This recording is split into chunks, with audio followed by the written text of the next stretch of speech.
స్తోత్రం. హల్లెలూయా. దేవుని పరిశుద్ధ వాక్య భాగుల నుండి అపోస్తులైనటువంటి పౌలు గారు కొరింథీయులకు రాసినటువంటి మొదటి పత్రిక 15వ అధ్యాయము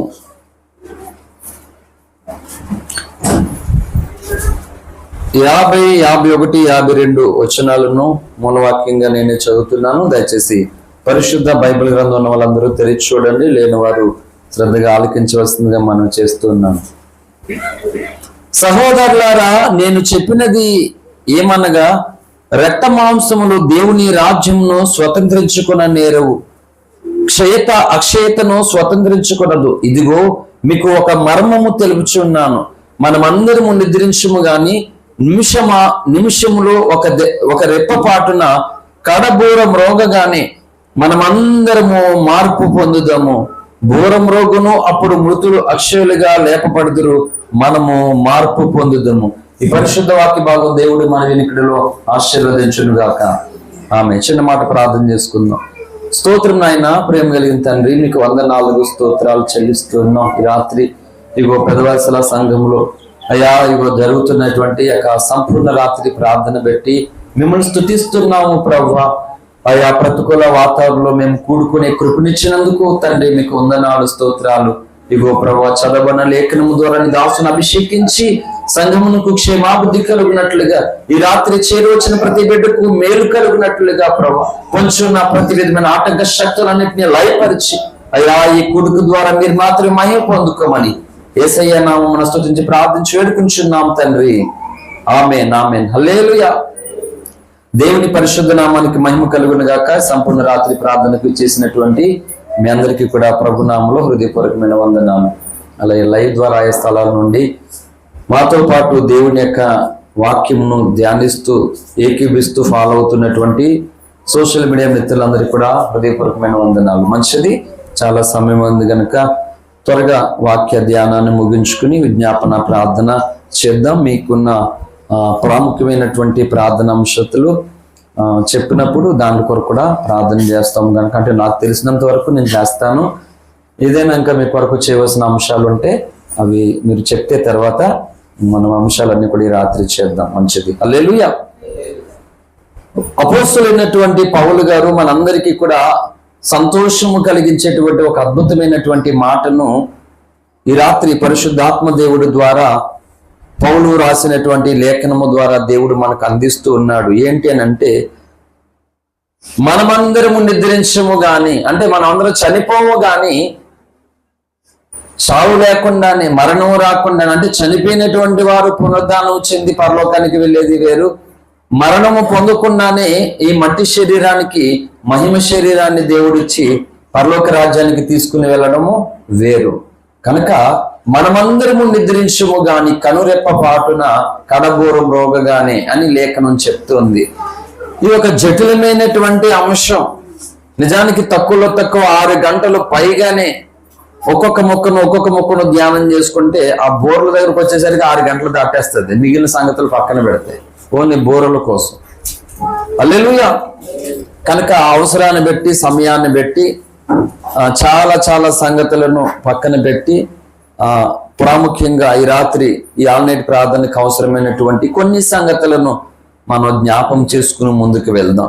ఏమని చెప్తుందంటే, సహోదరులారా, నేను చెప్పినది ఏమనగా, రక్త మాంసములు దేవుని రాజ్యమును స్వతంత్రించుకున్న నేరవు, క్షయత అక్షయతను స్వతంత్రించుకున్నది. అది మొదలు పెట్టాడు. ఏమంట?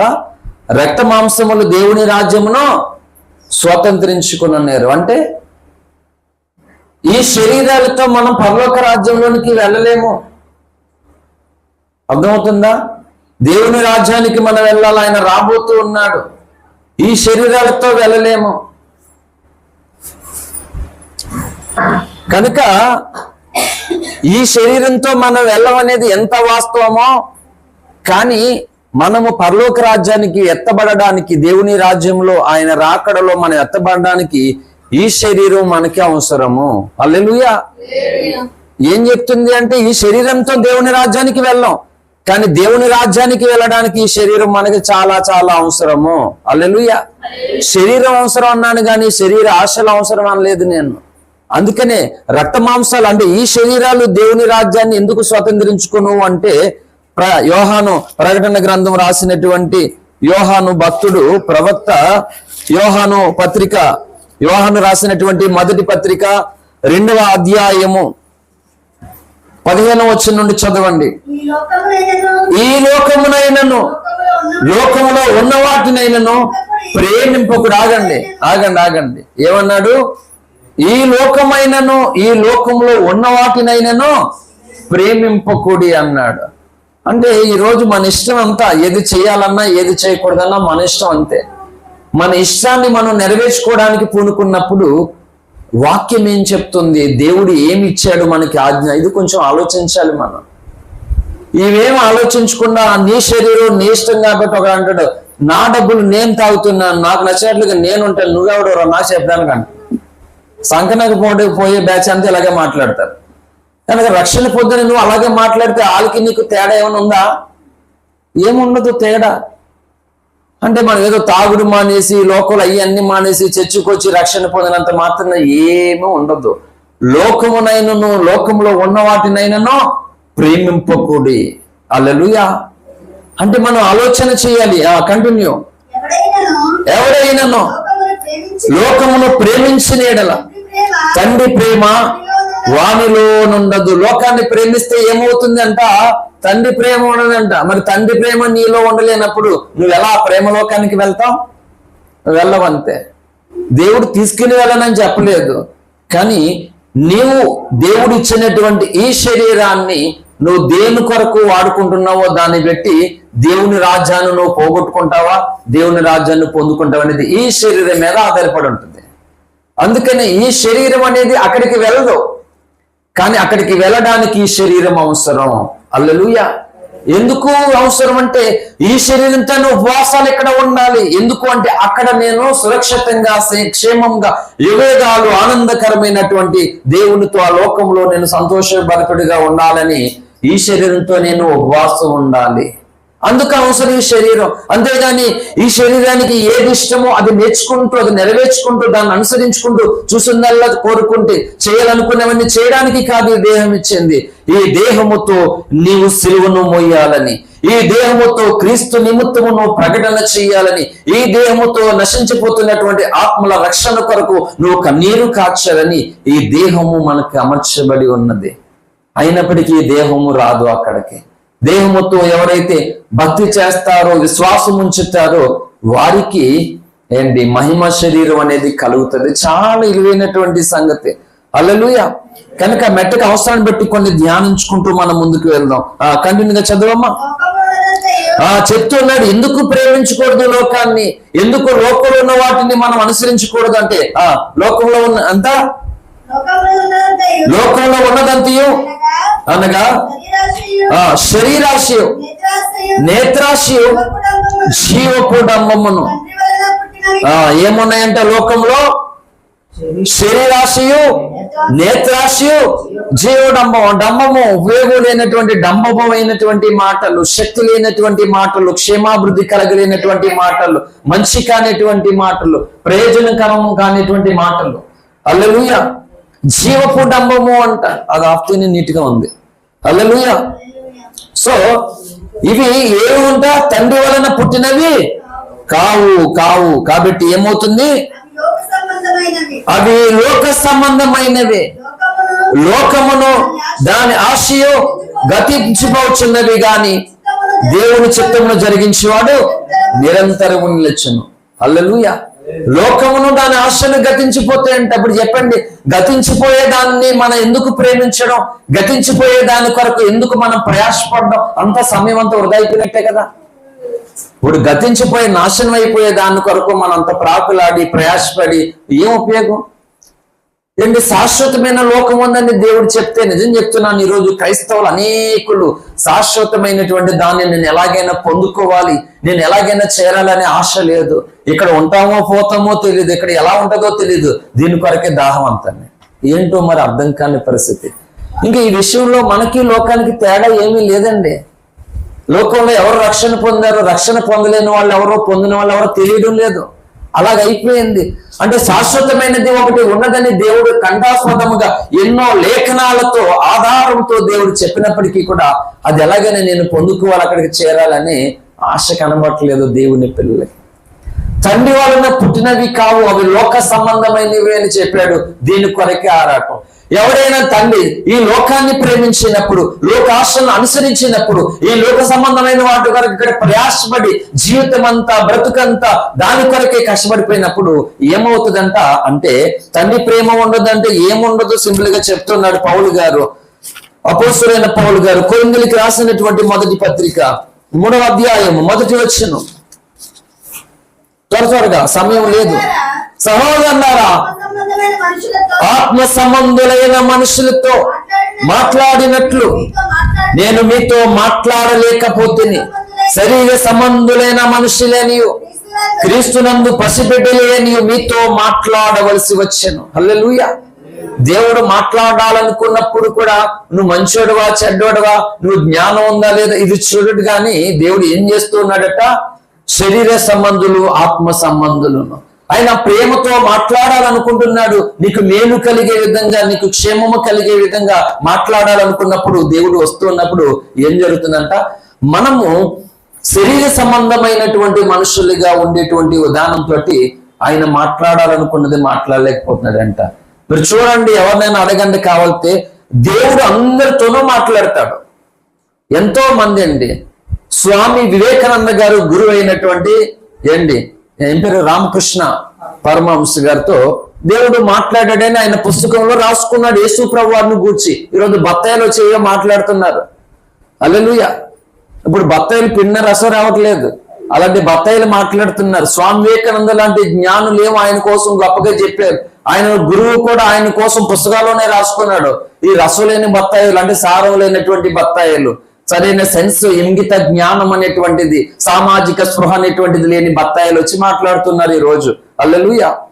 అందరితోనూ దేవుడు మాట్లాడతాడు. వీళ్ళు వాళ్ళని కాదు, తారతమ్యం అనేది లేదు. చిన్న పెద్ద భేద ధనిక, ఆరోగ్యవంతులు అనారోగ్యవంతులు, పొడుగు పొట్టు, ఎలుపు తలుపు నలుపు అనే భేదమేమీ లేకుండా అందరితో దేవుడు మాట్లాడుతున్నాడు. కాబట్టి ప్రపంచం అన్ని దేశాలను చూస్తే రక్షణ పొందిన అన్ని దేశాలను కూడా ఉన్నారు. కమ్యూనిస్టు దేశాల్లోనూ కూడా ఉన్నారు. స్వార్థ ప్రకటించడానికి వీల్లేదు, కమ్యూనిస్టు దేశాలు ఉన్నాయి. అసలు అక్కడ బైబిల్ కానీ ఇది కానీ కనబడడానికి వీల్లేదు. అయినా సరే అక్కడ క్రైస్తవులు ఉన్నారు, అక్కడ రక్షణ పొందుతూ ఉన్నారు. అంటే దేవుడు మాట్లాడుతున్నాడు వల్లే కదా. కానీ అలా రక్షణ పొంది దేవుని సంఘంలో చేర్చబడినటువంటి తర్వాత మనమందరము కూడా కోరుకోవాలి, ప్రభువా నాతో మాట్లాడాలి. ఎలా మాట్లాడతాడు, ఎలా దేనికోసం మాట్లాడతాడు అంటే, నీవు ఉన్నటువంటి భూ సంబంధమైనటువంటి జీవితంలో, ఈ మానవ దేహంతో ఉన్నటువంటి జీవితంలో మనము ఎవరికి ఉండవలసిన సమస్యలు వాళ్ళకు ఉంటాయి. అందరికీ ఒకటి ఉండదు. ఎంత చెట్టుకి అంతే గాలి వస్తుంది, అవునా కదా, ఎంత పిండికి అంతే రొట్టె వస్తుంది. అలాగే ఒక్కొక్కరి జీవితానికి ఒక్కొక్క విధమైనటువంటి సమస్య వస్తుంది.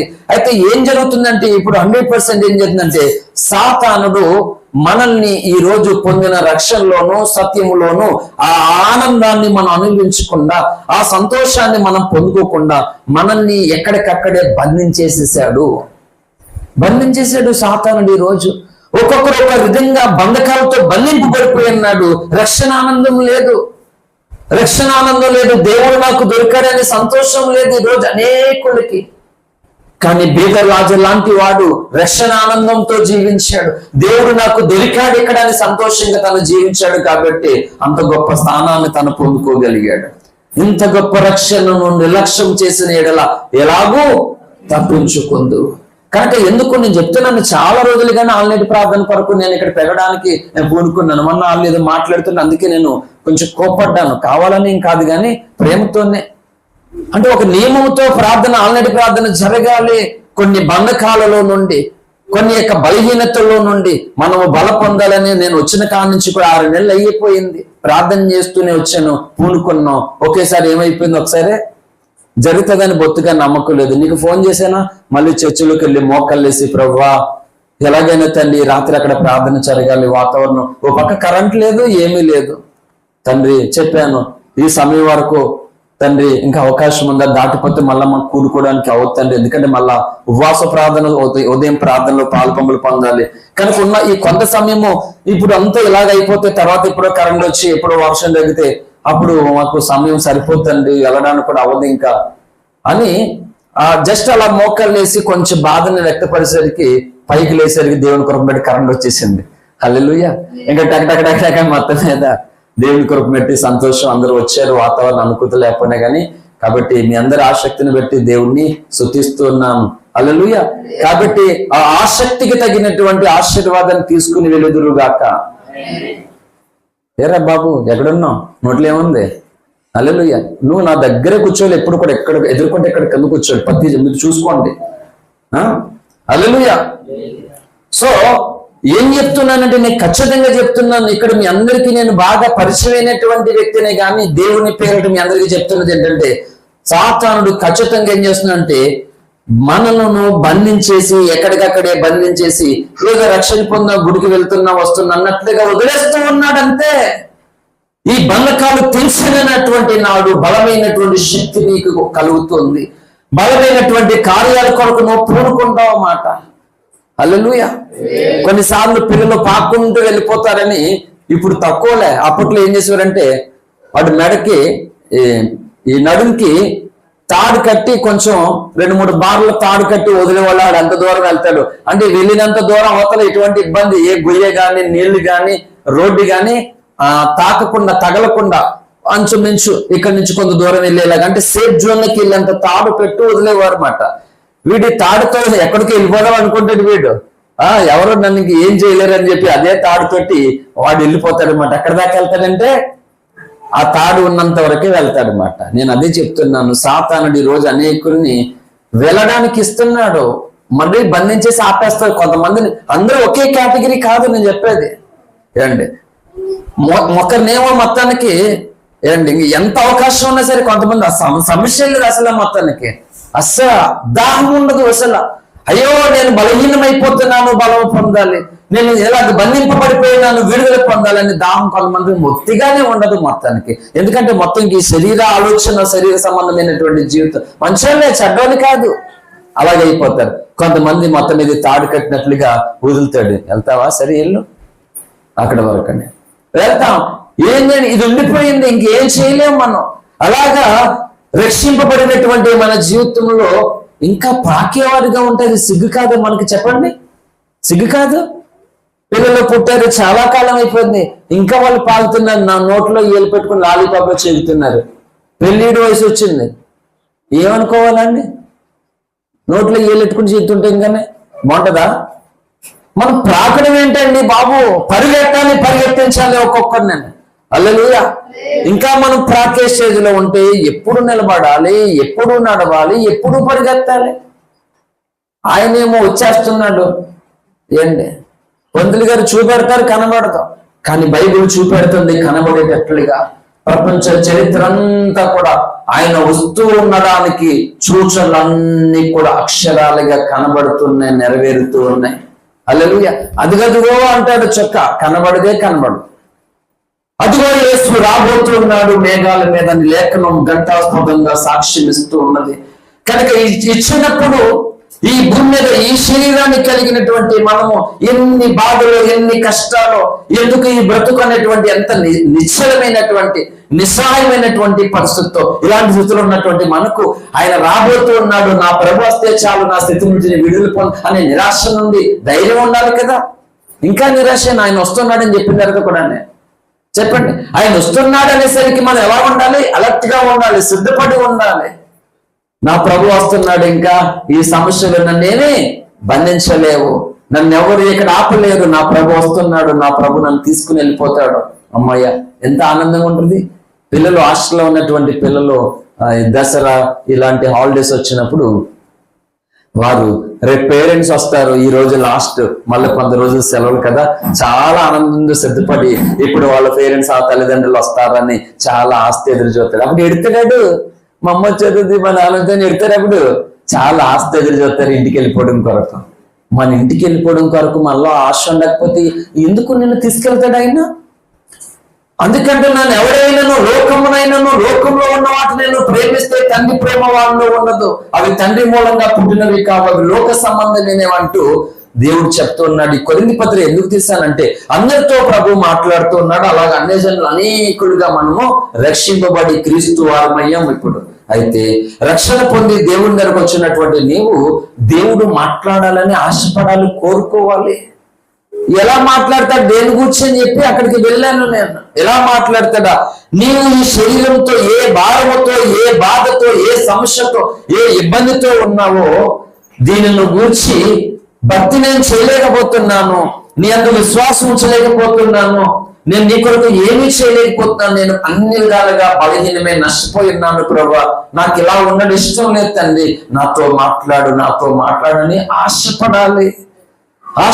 ఇంకా అంతే తప్పగాని మనం ఇంక ఈ లోకం ఉద్దేశంతో ఎక్కడ కొరకే నువ్వు ఆలోచిస్తే ప్రభు నీతో మాట్లాడడానికి అర్థం కాదు, నీకు ఆయన ఏం మాట్లాడినా అర్థం కాదు. అందుకని ఏమంటున్నాడు ఇక్కడ 2 స్టేట్మెంట్ ఇస్తూ ఉన్నాడు.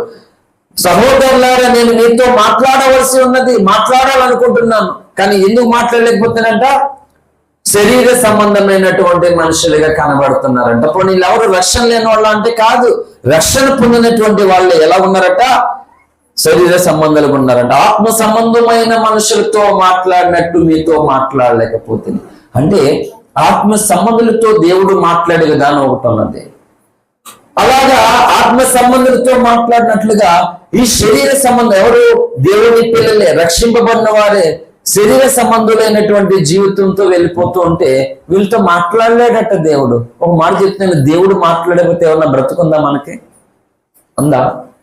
సూర్యుడు ఉదయించకపోతే ఈ మనుగడ స్తంభించిపోతుంది ఎక్కడికక్కడే. అర్థమైందా? అలాగే దేవుని మాట దొరకకపోతే మనం ఎలా బ్రతుకుతామండి? కానీ దేవుడు మాట్లాడకపోయినా పర్లేదు, దేవుడు అసలు ఏమనుకుంటున్నాడో తెలియనట్టుగా మనం అలాగే వెళ్ళిపోతూ ఉన్నాం.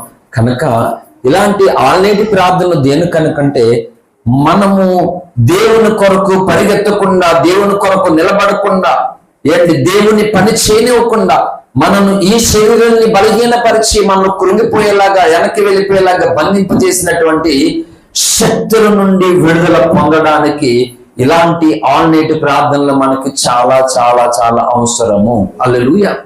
అయితే దేవుడు అందరికీ అవకాశం ఇస్తాడండి, అందరికీ అవకాశం ఇస్తాడు. ఆయన రక్షణ పొందడానికి అవకాశం అందరికి ఇస్తాడు. రక్షణ పొందినటువంటి వారందరూ కూడా ఆశీర్వాదం మేలులు అన్ని పొందుకోవడానికి అవకాశం ఇస్తాడు. అయితే అనేకులు ఏం చేస్తారంటే చేతులారా దేవుడు వారికి ఇచ్చినటువంటి అవకాశాన్ని నాశనం చేసుకుంటారు, పోగొట్టుకుంటారు. ఇప్పుడు ఒక మాట చెప్పు, దేవుడు నీకు ఇచ్చిన అవకాశాన్ని నువ్వు పోగొట్టుకుని నాశనం చేసుకుంటూ ఉంటే ఇంకా నీతో ఇంకేం మాట్లాడాలి ఆయన? చెప్పు, ఏం మాట్లాడాలి? ఇంకా నిశ్చయంగా నేను ఆశీర్వదిస్తాను అని చెప్పాలా? ఏం చెప్పాలి? ఇంకా దేవుడు అవకాశాన్ని ఇచ్చినప్పుడు, అలా ఎన్ని అవకాశాలు ఇచ్చినా, ఎంతకాలం అవకాశం ఇచ్చినా మనం అన్ని కూడా వదిలేసుకుంటూ ఉంటే అసలు మన కోసం ఏమని ప్రార్థన చేయాలి? ఇతరులు సేవకుడు ఏం చేయాలి? సంఘం ఏం చేయాలి? దేవుడిని కోసం ఏం చేయాలి? హల్లెలూయా. అందుకని ఇంకెప్పుడు మారుతావు, ఈ అంశానికి ఇదే పేరు. హల్లెలూయా. ఏంటి?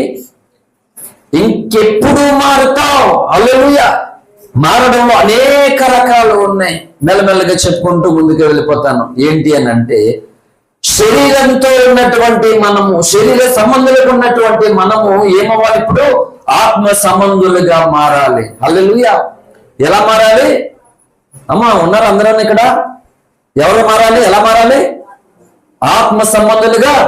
దేని నుండి? శరీర సంబంధుల నుండి ఆత్మ సంబంధులుగా. అంటే శరీర సంబంధులు అంటే ఏంటో ఒకసారి అర్థం చెప్పండి. ఇప్పుడు అందరూ ఉదయం లేచిన తర్వాత రక్షణ పొందలేని వాళ్ళు పందు పొలంలో బ్రష్లతో బ్రష్ చేసుకుంటారు. ఇప్పుడు ఆత్మ సంబంధాలు అయితే చేసుకోకూడదు తినేలా? సంతోషం అలాగే ఏం చేయాలి? మొత్తం మీద ఒకడు మిగిలాడు సంతోష్, సురేష్ కూడా ఎవరో మహేష్ జంపు, సురేష్ జంపు. హల్లెలూయా. సంతోషం వచ్చింది కాక. హల్లెలూయా. అంటే ఇప్పుడు చెప్పండి, శరీర సంబంధాలు అంటే ఏంటి? ఇప్పుడు శరీర సంబంధాలు మరి చూస్తున్న వాళ్ళందరూ బ్రష్ చేస్తారు, ఇవన్నీ చేస్తారు. ఆత్మ సంబంధాలు గట్ట అవి చేయకూడదు, తినేసేలా. మరి ఏం చేయాలి చెప్పండి అమ్మా, ఏంటి తేడా? ఏంటి? కష్టపడతారు, భోజనం చేస్తారు, పని ఉద్యోగం వ్యాపారం చేస్తారు. ఆత్మ సంబంధం మొత్తం ఏమి చేయడం మానేసి హల్లెలూయా స్తోత్రం హల్లెలూయా స్తోత్రం అని కూర్చోవాలి చర్చిలోనో. ఎక్కడికి వెళ్ళడం మానేసి ఏం చేయాలి చెప్పండి అమ్మా. మరి ఏంటి శరీర సంబంధం ఏంటి అసలు? అంటే ఆత్మ సంబంధులకు శరీరం ఉండదా? ఉండదా? రమణ మహర్షి చెప్పు. ఉండదా? మనం కూడా మహర్షులు అయిపోతే అప్పుడే ఉండదా? అమ్మ నిద్ర వస్తుందా? హల్లెలూయా. అమ్మ కారం ఏమైనా ఉందా మీ దగ్గర? నిద్ర వచ్చిన వాళ్ళు కొంచెం చిలకరి బాప్తిజం ఇద్దాం. మనం ఎవరు ముంచుడి బాప్తిజం తీసుకున్నాం కదా, చిలకరింపు తీసుకుంటే కానీ పరలోకానికి వెళ్ళడం అంటున్నాడు. ఆయన సంతోషపడతాం అవసరాన్ని పెట్టి. హల్లెలూయా.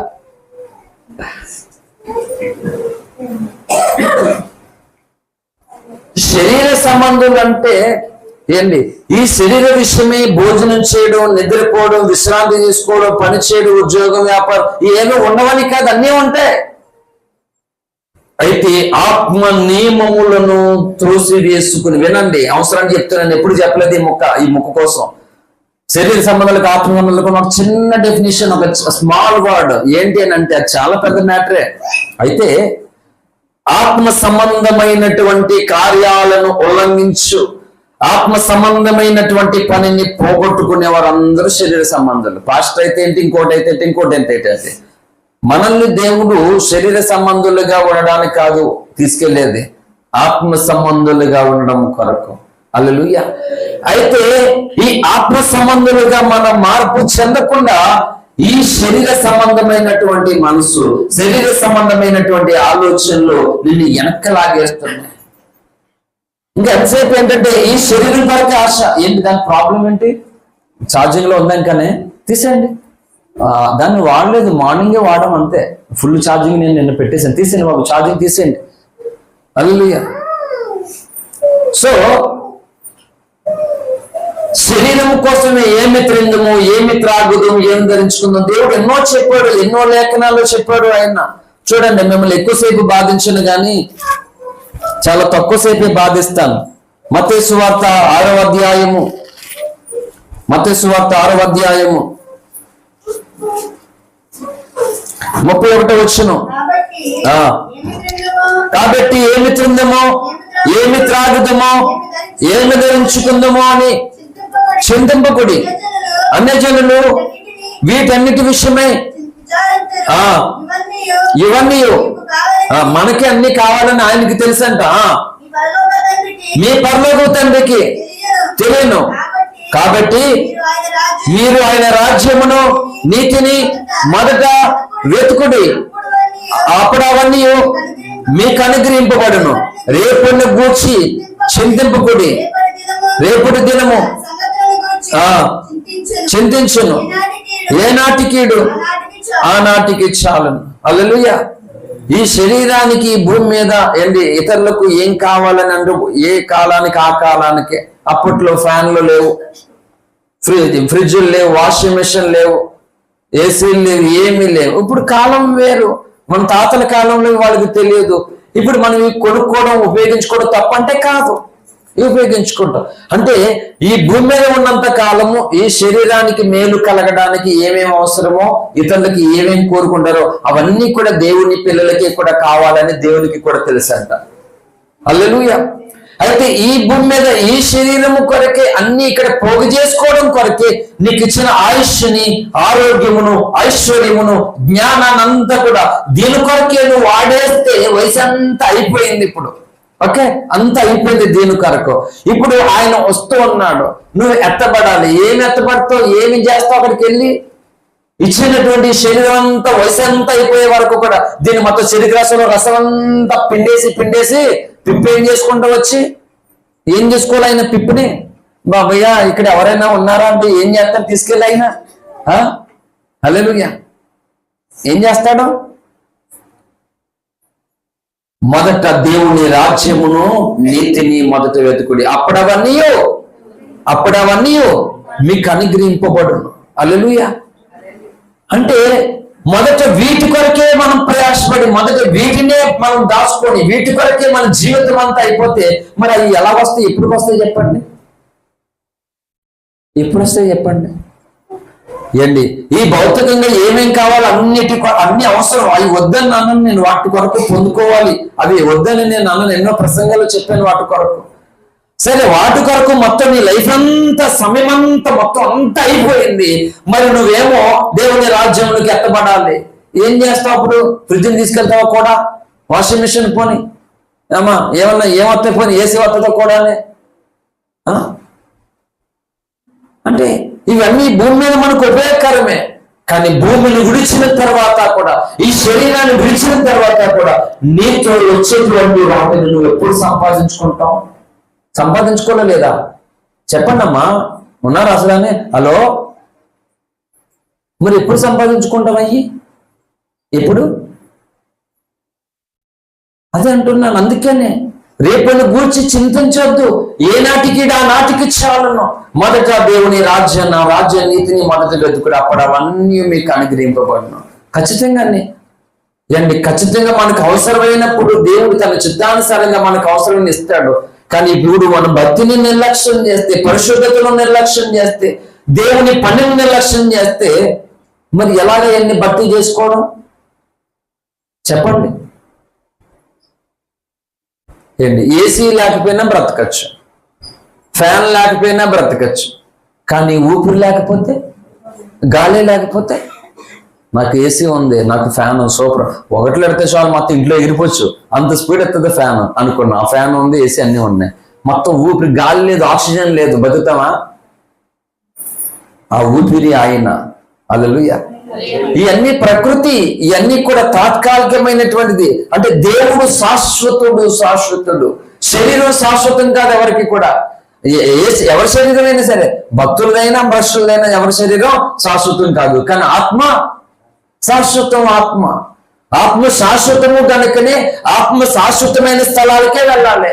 రెండు శాశ్వతమైన స్థలాలే ఉన్నాయి. ఏంటి? పరలోకము, నరకము, రెండు కూడా శాశ్వతమైనవే. అందుకనే రెండు శాశ్వతమైనటువంటి స్థలాలలోనికి, ఈ శాశ్వతమైనటువంటి ఆత్మ రెండు స్థలాలలోకి ఎక్కడికో దిక్కుకి వెళ్ళాలి. ఎక్కడికో దిక్కుకి వెళ్ళాలి అని ఇక్కడ మనము ఏ దిక్కుకి వెళ్ళాలి ఇక్కడే డిసైడ్ చేసుకోకపోతేలా? చెప్పండి. పెదవసల్లో ప్రార్థన అని చెప్పాను. పెదవసల్లో ప్రార్థన అన్నాడు కాబట్టి పాస్టర్ గారు ఆ రోడ్ ఎక్కడో చెప్పలేదు, రూట్ ఎక్కడో చెప్పలేదు, అక్కడ స్పష్టత చెప్పలేదు కాబట్టి ఎవరో ఒకరు ఇంటికి వెళ్ళిపోతారా? వెళ్ళిపోరు కదా. కాబట్టి ఏదో ఎక్కడికో దిక్కు అని ఎలాగే అనుకుంటాం, ఇక్కడే ఆ దిక్కు ఇక్కడే ఉండాలి. హల్లెలూయా. ఇంకా ఉన్నారు క్రైస్తువులు, ఈ దిక్కు మంచిది కదంట, ఏ దిక్కు? ఈ దిక్కు మంచిది కదంట, ఆ దిక్కు బరువు పెట్టకూడదు. హల్లెలూయా. ఆ దిక్కుని బరువు పెట్టకూడదు, నిన్ను కట్టేసి నేపరే ఎట్టాలి నీ మీద. నిజమే, బరువు పెట్టకూడదు. హల్లెలూయా. నిన్ను పండబెట్టి అక్కడ నేపరే ఎట్టాలన్నమాట, ఆ దిక్కుని మాట. ఈ దిక్కు వెళ్ళకూడదు, ఆ దిక్కు వెళ్ళకూడదు, ఆ దిక్కు ఇది ఎట్టకూడదంట, అది దిగిపోతుందంట. నేను దింపేది అందులో ఫస్ట్. హల్లెలూయా. అన్ని దిక్కులకి యెహోవాయే దిక్కు. హల్లెలూయా. ఆయన దిక్కు పోతేనే ఈ దిక్కులన్నీ నీకు ఉపయోగపడతాయి. ఆయన దిక్కు లేకపోతే ఏ దిక్కు నీకు మంచిది కాదు. అర్థమవుతుందా? దేవుడు లేకపోతే అసలైనటువంటి దిక్కు లేని వాళ్ళు అవుతాం మనం. ఆయన ఉన్నటువంటి వారికి ఏంటి అన్ని దిక్కులు మంచియే. అంతే తప్పగానే ఆయన కావాలంటే మళ్ళీ దిక్కు వద్దంట. ఏమైంది? అదే చెప్తున్నాను, నీకు నచ్చిన బట్టలు కట్టుకో, మంచివి, ఇతరులు తృణీకరింపనేవి.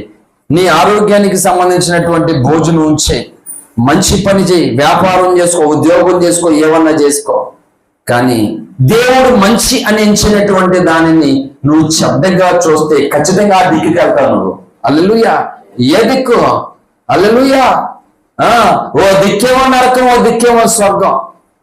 దేవుడు మంచిదని చెప్పినటువంటి దిక్కును చెడ్డగా చేసిన అందరూ నరకానికి వెళ్తారు. దిక్కు అదే దిక్కు. చివరికి అక్కడ ఏముంటది? ఆ దిక్కులనా ఏడుపును పండ్లు కొడుకుట వినపడుతుందంట. హల్లెలూయా. కాబట్టి మనల్ని దేవుడు ఈ భూమి మీద ఈ శరీరముతో ఆత్మ సంబంధమైనటువంటి మనుషులుగా, ఈ శరీరానికి భోజనం, విశ్రాంతి అన్ని ఎలాగైతే అవసరమో నీ ఆత్మకు కూడా అన్ని అలాగే అవసరం. హల్లెలూయా. అన్ని అలాగే అవసరం. కోలంగులు చెప్పాను కదా, నాకు ఇవ్వబడినటువంటి ఆ సమయంలో 5 నిమిషాలు సువార్త చేశాను. శరీరానికి ఆరోగ్యం ఎలా అవసరమో ఆత్మకు రక్షణ ఎలా అవసరమని ఒక షార్ట్ సువార్త 5 నిమిషాల్లో చేశాను అక్కడ. హల్లెలూయా. మనకు దేవుడు ఆ రక్షణ భాగ్యం ఇచ్చాడు. ఇప్పుడు ఈ రక్షణ ఎలాంటి స్థితిలో ఉండిపోయిందో మనం చూసుకోవాలి ఖచ్చితంగా.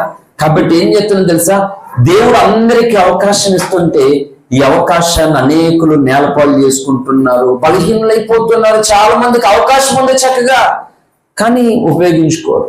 అవకాశం లేని ఎంతో మంది ఎన్నో రకాలుగా. ఒక ఆమె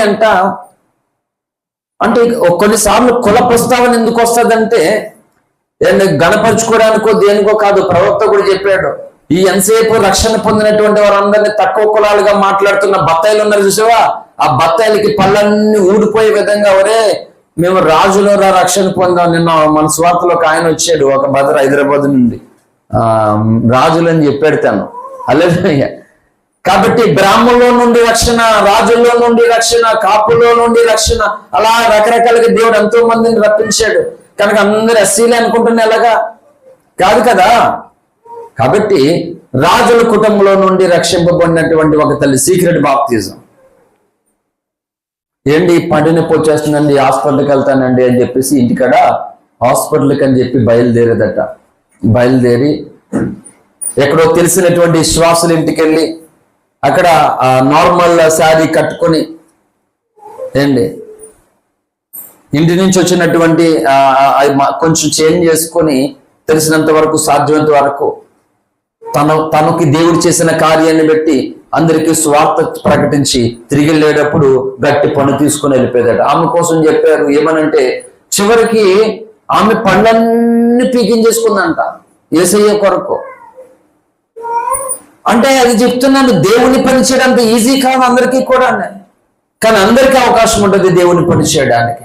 చదువుకున్న వాళ్ళకి, చదువుకోలేని వారికి, ధనవంతులకి, బీద వాళ్ళకి, ఆరోగ్యవంతులకి, అనారోగ్యవంతులకి, పెద్దోళ్ళకి, చిన్నోళ్ళకి, స్త్రీలకి, పురుషులకి, అందరికీ అవకాశం అందే. కానీ కొంతమంది ఏం చేస్తారంటే వాళ్ళకి ఇచ్చినటువంటి అవకాశాన్ని రెండు చేతులా పట్టుకుని దాన్ని నెరవేర్చుకోవడానికి ప్రయాసపడతారు. కొంతమంది వారికి ఇచ్చినటువంటి అవకాశాన్ని చేతులారా నాశనం చేసుకుంటారు అన్నమాట. ఇప్పుడు చేతులారా నాశనం చేసినట్టు దేవుడు ఏం చేస్తాడు చెప్పండి? ఏం చేస్తాడు? అందుకంటున్నాను, ఉపవాస ప్రార్థనలు, ఆల్నైట్ ప్రార్థనలు ఎందుకు అంటే ఈ శరీరంతో ఎన్నో సమస్యలు, ఎన్నో కష్టాలు మనం ఎదుర్కొంటున్నాం. దీని మీద ఏమి చేయలేకపోతున్నాం. కాబట్టి దేవా, నా శక్తి సరిపోవడం లేదు, నా బలం సరిపోవడం లేదు, నా వల్ల ఏమి చేయలేకపోతున్నాను, ప్లీజ్ హెల్ప్ మీ ఫాదర్, నీ సహాయం నాకు కావాలి ప్రభువా, నన్ను దర్శించండి, నన్ను బలపరచండి, నన్ను వాడుకోనండి, నన్ను అభిషేకించండి చెయ్యాలి. ఒక తీవ్రమైనటువంటి ప్రార్థన చెయ్యాలి మాట. హల్లెలూయా. చల్లరిపోతున్నటువంటి మనం అంటే మరి ఆయన ఎవరిని తీసుకెళ్తాడండి చెప్పండి? ఎవరిని తీసుకెళ్తాడు? పడుకున్న వాళ్ళ, మెలికిగొన్న వాళ్ళ, చల్లారిపోతున్న వాళ్ళ, మండే వాళ్ళ? అందుకే అంటున్నాను, ఇంకెప్పుడు మారుతావు, ఇంకెప్పుడు మారుతావు. హల్లెలూయా. మానవ ఈ శరీర సంబంధమైనటువంటి మనసు కలిగినటువంటి వారు ఏమైపోతారో లేఖనం స్పష్టంగా చెప్తుంది. రోమాపత్రిక 8వ అధ్యాయము, రోమాపత్రిక 8వ అధ్యాయము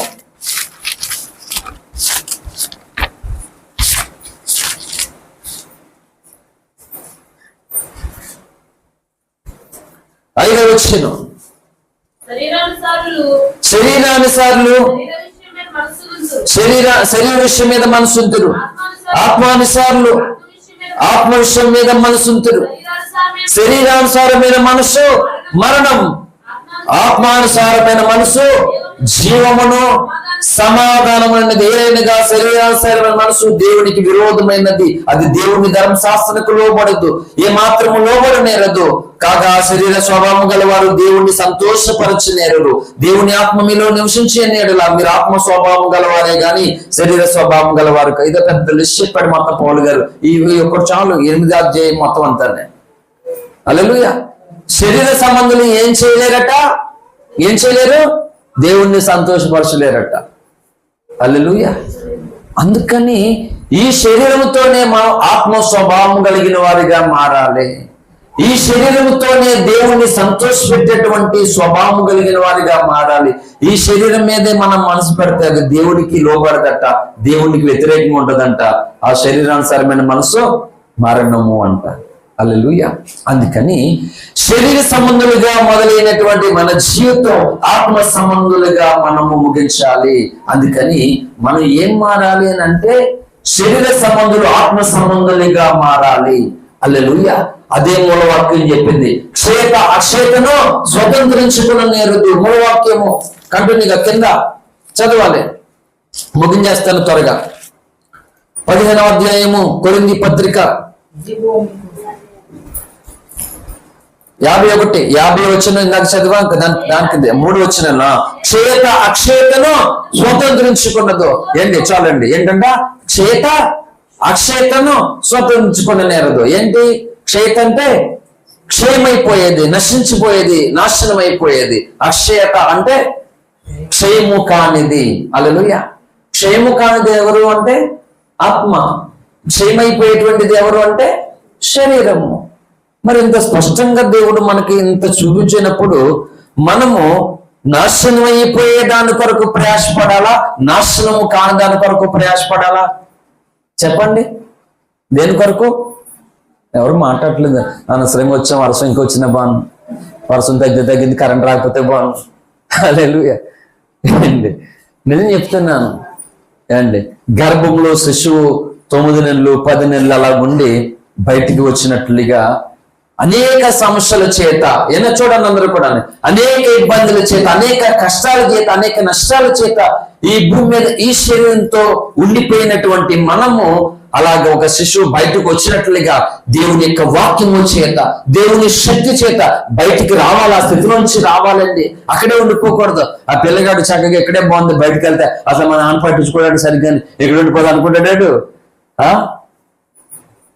మా ఊర్లో సరిగ్గా కుళాయిలు ఉండవంట, వర్షం వాటర్ సరిగ్గా దొరకదంట అని ఆ పిల్లగాడు ఆ కడుపులో ఉండిపోదాం అనుకుంటాడు. ఏమన్నాడు?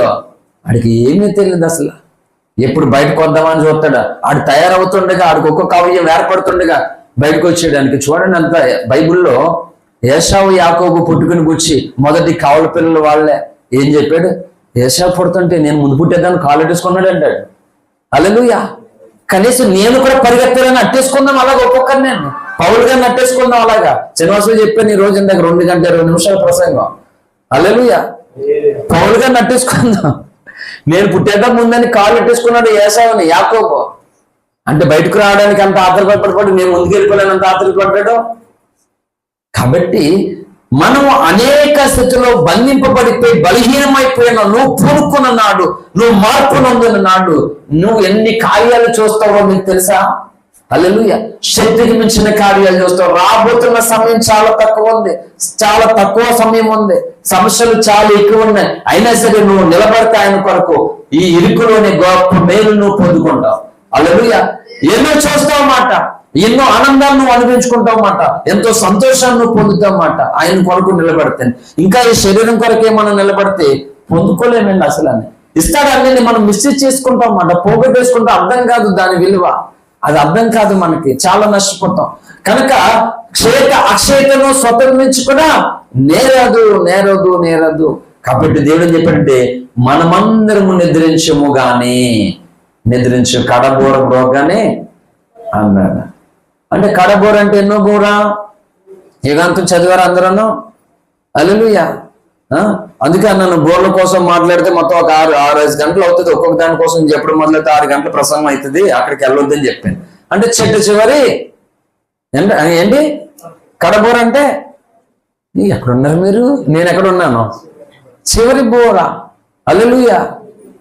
ప్రకటన గ్రంథంలోకి వెళ్ళాలి, బోర్ల కోసం వెళ్ళాలంటే తీర్థంలో కానీ వెళ్ళమంటారు మీరు. హల్లెలూయా. బోర కోసం ఎక్కడికి వెళ్ళాలి? ఏ తీర్థం ఉన్నది కదా బోర అంటే అనుకున్నారా? ప్రకటన గ్రంథంలోకి వెళ్ళాలి, బోర్లు కావాలంటే. వెళ్తారా? హల్లెలూయా. 11వ అధ్యాయం తర్వాత స్టార్ట్ అవుతుంది కడబోర. కడబోర మోగుతున్నప్పుడు ఏంటి ఒక్కొక్క ఏడో బోర ఉంటది. ఒక్కొక్క బోర అక్కడ కనబడుతూ ఊదుతున్నప్పుడు ఈ భూమి మీద ఎన్ని తెగుళ్ళు వస్తాయో, ఎన్ని సమస్యలు వస్తాయో, ఆ లాస్ట్ బోర్ దగ్గరకు వచ్చేసరికి మొత్తం అంతా కనబడుతుంది అక్కడ. అవన్నీ చదివి ఎక్స్ప్లెయిన్ చేస్తేనే ఊపిరాగిపోతుంది, నాడడానికి వెళ్ళిపోతుంది. హల్లెలూయా. కానీ ఆ బోర మోగిన తర్వాత ప్రభు రాకడ జరుగుతుంది మాట. ఉంటాయి, ఇవన్నీ ఉంటాయి, కానీ అక్కడ జరుగుతుంది మాట. అలాగే విరేచనాలు వాంతులతో మొత్తం హాస్పిటల్లో పెడతాం. అక్కడేమో సూదులు గుచ్చేస్తాడు డాక్టర్. కూర్చోడు బాధ కలిగింది, కానీ మొత్తం పోగొట్టుకున్నటువంటి బలం అంతా ఆ ఎక్కించిన దాంతో వస్తుంది. అలాగే ఈ బోర్లు మోగితే మోగాయి కానీ వచ్చిన సమస్యలన్నీ వస్తాయి, కానీ ఆయన వస్తాడు తర్వాత మాట. బోర మోగిన తర్వాత ఇంక చీకు చింత బాధ అప్పులోడు ఎవడో ఉండడు, నేను నడిపించుకోవడం. హల్లెలూయా. ఒరే నా అప్పు తెచ్చలేదు అనడానికి ఏముండదు, ఆడు దిక్కిపోతాడు, నువ్వు దిక్కిపోతావు. హల్లెలూయా. ఆ బోరం రోగుతూ ఉండడానికి, ఆ బోరం రోగడానికి నువ్వేం చేయాలంటే ఇక్కడ సిద్ధపడాలి, నువ్వు సిద్ధపడాలి. అక్కడికి నేను వెళ్ళను, ఎందుకంటే మనం అందులోకి వెళ్ళమండి రాత్రి మొత్తం అంతా తెల్లారిపోతుంది ఖచ్చితంగా. అంత యుగాంత గ్రంథం చదువుకోండి మళ్ళీ ఒకసారి. హల్లెలూయా. కాబట్టి నేనేం చెప్తూ ఉన్నానంటే, ఇంకెప్పుడు మారుతామంటే ప్రభు రాకడ సమీపిస్తున్నటువంటి మనం మారాలి. శరీర సంబంధులు ఆత్మ సంబంధులుగా మారాలి, అవిశ్వాసులు విశ్వాసులుగా మారాలి. హల్లెలూయా. మారాలి. ఈ మార్పు మనకు కలగాలని దేవుడు కోరుకుంటూ ఉన్నాడు, అన్ని విధాలుగా కోరుకుంటున్నాడు. రక్షణ పొంది ఏదో మందిరానికి వెళ్ళి వచ్చేటువంటి ఈ నియమం మారిపోవాలి. ఈ నియమం అనుకుని చేయాలంటే పొందినటువంటి నేను ఈ రక్షణలో ఎలాగైనా అడగాలని ఈ మార్పులోనికి రావాలి. మారడం అంటే ఇది మాట. ఇంకా పరిశుద్ధత జీవితంలోనికి రాకుండా, ఇంకా పరిశుద్ధతలో అడప తొట్టులతో రకరకాలుగా ఉంటున్నటువంటి వ్యక్తులు మార్పు చెందాలి. పరిశుద్ధత వైపు పరుగులు తీయడానికి వాళ్ళు నిలబడాలి మాట. ఇంకా దేవుని పని అంటే వెనకడిగి వేసి పారిపోతున్నటువంటి వారు దేవుని పని కొరకు నేను పరిగెత్తాలి, దేవుని పనిలో నేను పాల్గొంటూ పొందాలని ఈ మార్పులోనికి రావాలి. మనం మారినప్పుడే ఆయన కోరుకుంటాడు మన జీవితంలో. మార్పు లేనటువంటి వాడు నీకు తోడుగా ఉంటాడు. ఎప్పుడు అంటే మనం మారినప్పుడు. హల్లెలూయా. ఏంటి, అన్యజనులు మారుతూ ఉన్నారు, రక్షణ పొందుతూ ఉన్నారు. అనేకులు సేవ కొరకు మారుతూ ఉన్నారు, అనేకులు దేవుని పని కొరకు మారుతూ ఉన్నారు. కానీ రక్షింపబడినటువంటి అనేకులు మాత్రం ఇంకానే అలాగే రివర్స్ మారుతున్నారు. ఎప్పుడు రివర్స్ మారుతున్నారు. హల్లెలూయా. అందుకే ఈ ప్రార్థనలు ఎందుకు మనకు అవసరం అంటే, ఇంకా నీ భక్తి జీవితాన్ని మన్నించుకోవడానికి అవసరం మాట. హల్లెలూయా. ఇంకా నీ వ్యక్తిగతమైనటువంటి ప్రార్థనలో, సహవాస ప్రార్థనలో నువ్వు దేవుని శక్తిని పొందడానికి ఈ మార్పు నీకు అవసరం మాట. అందుకని దేవుని మాట వింటున్నప్పుడు ఒక మార్పు కలగడానికి అవకాశం వస్తుంది. దేవుడి మాట మొత్తానికి వినకపోతే ఏమొస్తుంది మార్పు చెప్పండి? ఒంట్లో బాగాలేదు, టాబ్లెట్ వేసుకుంటే తగ్గడానికి అవకాశం ఉందా లేదా? టాబ్లెట్ వేసుకోవడానికి ఇష్టం లేదు, ఇంజక్షన్ చేసుకోవడానికి ఇష్టం లేదు, తగ్గిపోతుంది అంటే ఏం పోతుంది? ఉన్న డబ్బు పోతుంది. హల్లెలూయా. అంతే కదా, ఉన్న డబ్బు పోతుంది, జబ్బు పోదాం. ఏదో వేసుకుంటే కనీసం తగ్గడానికి అవకాశం ఉంటుంది. అలాగని దేవుని మాట మనకు దొరకడానికి, దేవుని పిల్లలైనటువంటి మనము దేవుని స్వరం వినడానికి మనం పరుగులెత్తాలండి. మనం పూనుకోవాలన్నమాట, మనం ఆరాట పడాలి. అలా కలిగినప్పుడే, అలా పూనుకున్నప్పుడే దేవుని యొక్క మాట మనకు దొరుకుతుంది. అలా మాట దొరికినప్పుడు ఏముందంటే ఒక మార్పు అనేది కలుగుతుంది. ఏదైనా ఒక మాట చెప్తే గుర్తుపెట్టుకోండి ఫైనల్ గానే, మార్పు కలిగినటువంటి నాడే గొప్ప కార్యాలు చూస్తావు. హల్లెలూయా. మార్పు కలిగినప్పుడే గొప్ప పనులు కూడా చేస్తావు. మార్పు లేని వారు ఎవరు ఏమి చేయలేరు. మీరు చూడండి, కావాలితే ఎవరైనా సరే చూడండి, మార్పుతోనే మొదలైతే గొప్ప కార్యాలు. మార్పు లేనటువంటి వారు ఏమీ చేయలేరు ఎవరైనా సరే.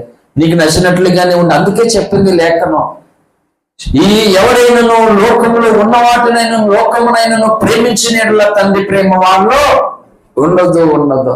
తండ్రి ప్రేమ వాళ్ళలో ఉన్నప్పుడు ఆత్మ సంబంధమైన మనుషులతో మాట్లాడినట్లుగా ఆయన ఎలా మాట్లాడతాడు? మాట్లాడలేడు. హల్లెలూయా. ఆరాట పడాలి. ఏంటి ప్రార్థనలు లేవనుకో ఏం చేయాలి తెలుసా? ఆ ఇంటికి ఎవరున్నారో చూసుకోండి, రా మనం కొంచెం మందిరాలకు వెళ్ళి కొద్దిసేపు ఈ ఆశ ఉండాలండి. ఖచ్చితంగానే ఉండాలి, ఆశ ఉండాలి. ఎందుకంటే తర్వాత దినాలు ఉండవు అసలానే. ఇదే మీకు అనుకూల సమయం. ఇది ఖాళీగా ఉండడం కంటే అవసరం పెట్టి చూసుకుని ఏమైనా ఖాళీగా ఉన్నారా, ఒక గంట సేపు మనం ఏమైనా మందిరంలోకి వెళ్ళి ప్రార్థన చేసుకుందాం రండి అని ఇద్దరు ముగ్గురిని పోగు చేసుకుని వెళ్ళి మందిరంలోకి వెళ్ళి ప్రార్థన చేసుకోవడం నేర్చుకోవాలి. ఎప్పుడు ఈ మార్పు ఎప్పుడు వస్తుంది నీకు? ఎప్పుడు వస్తుందండి? ఏ అన్న తన కొడుకుని తన ఇంటికాడ పెట్టుకుని దైవజండి అప్పుడప్పుడు ఖాళీగా వచ్చి ప్రార్థన చేసి వెళ్ళిపోవచ్చు కదా. ఊరికి ఆడుకోవడానికి ఇచ్చేసింది మందిరం. కొంతమందికి మందిరంలో రావడానికి నాడు వెనక్కి వెళ్ళిపోతుంది. అన్ని దగ్గరికి వెళ్ళడానికి మొత్తం ఎద్దులాగా కట్టేసిన ఎద్దు తాడు తప్పుకుని వెళ్ళిపోతుంది. అలాగే అన్ని స్థలాలకి పరుగులెడతారు. కానీ నిజమే, దేవుని స్వరం వినడానికి, దేవుని మందిరానికి వెళ్ళడానికి కాళ్ళు కదలవు అసలు. ఏంటి అంటే చెప్పండి, నష్టపోతున్న అనుభవం కాదా? అంటే రక్షణ పొందేసాం పర్లేదులని అలా ఉండిపోతున్నారు. అది దైవ చిత్తమో? కానే కాదు. దేవుడు మనలో మార్పుని చూడాలనుకుంటూ ఉన్నాడు. ఎందుకో తెలుసా? నీలో మార్పును, నాలో మార్పును దేవుడు ఎందుకు చూడాలనుకుంటున్నాడంటే, రక్షణ పొందలేనటువంటి వ్యక్తులు నీలో మార్పును చూస్తే ఆయనను చూడగలుగుతాడని. హల్లెలూయా. అంతేనా కాదా? రక్షణ పొందలేనటువంటి వ్యక్తులు, రక్షణ పొందిన వాళ్ళలో మార్పు. ఏ మార్పు?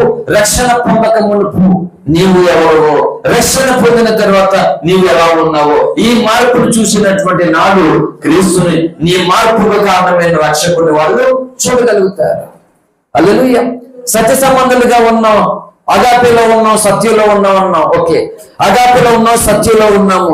మనలో ఏ మార్పును చూసి ఇతరులు సత్యంలోకి వస్తారు చెప్పండి? అగాపే సంఘంలో ఉన్నటువంటి వాళ్ళారా, మనలో ఏ మార్పును చూస్తే ఇతరులు సత్యంలోనికి వస్తారు? మనం సత్యంలో ఉన్నాం, మనలో ఏ మార్పు లేదు, ఏ క్రమము లేదు, ఏ నియమము లేదు, ఏ మాదిరి లేదు. ఇంకొకరికి సత్యం కోసం చెప్తే ఎవరా అవతలికి వెళ్ళా అవతలికి అంటాడు. అందుకని మంచి మార్గం చెప్పు, నేను వచ్చేత నీతో అంటడా? రాని మూర్ఖులు వదిలే, కనీసం నిజం చెప్తే, సత్యం చెప్తే, లేఖనాలతో ఖచ్చితంగా వాళ్ళకి చూపెడితే నమ్మేటువంటి వారు ఉన్నారా లేరా?